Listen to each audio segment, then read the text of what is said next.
حضرت ابو ہریرہ رضی اللہ تعالیٰ عنہ نبی صلی اللہ علیہ وآلہ وسلم سے روایت کرتے ہیں، آپ صلی اللہ علیہ وآلہ وسلم نے فرمایا، ابراہیم علیہ السلام روز قیامت اپنے والد آزر سے ملیں گے تو آزر کے چہرے پر سیاہی اور غبار ہوگا۔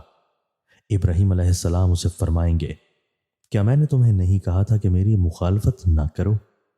ان کے والد ان سے کہے گا، آج میں تمہاری مخالفت و نافرمانی نہیں کرتا۔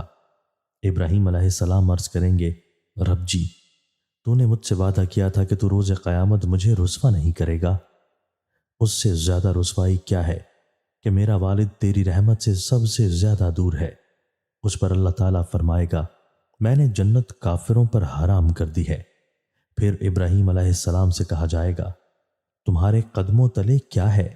وہ دیکھیں گے تو وہاں آزر کی بجائے ایک گھنے بالوں والا بجو ہوگا جو اپنی غلاظت کے ساتھ لت پت ہوگا۔ اس کو اس کے پاؤں سے پکڑ کر جہنم میں ڈال دیا جائے گا۔ حضرت ابو ذر رضی اللہ تعالیٰ عنہ بیان کرتے ہیں، رسول اللہ صلی اللہ علیہ وآلہ وسلم نے فرمایا، کیا تم جانتے ہو کہ سورج غروب ہونے کے بعد کہاں جاتا ہے؟ میں نے عرض کیا، اللہ اور اس کے رسول بہتر جانتے ہیں۔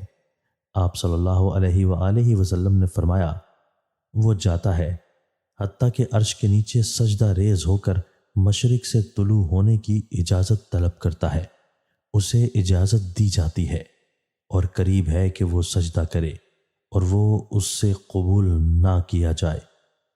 وہ اجازت طلب کرے اور اسے اجازت نہ دی جائے اور اسے کہا جائے، جہاں سے آئے ہو وہیں چلے جاؤ۔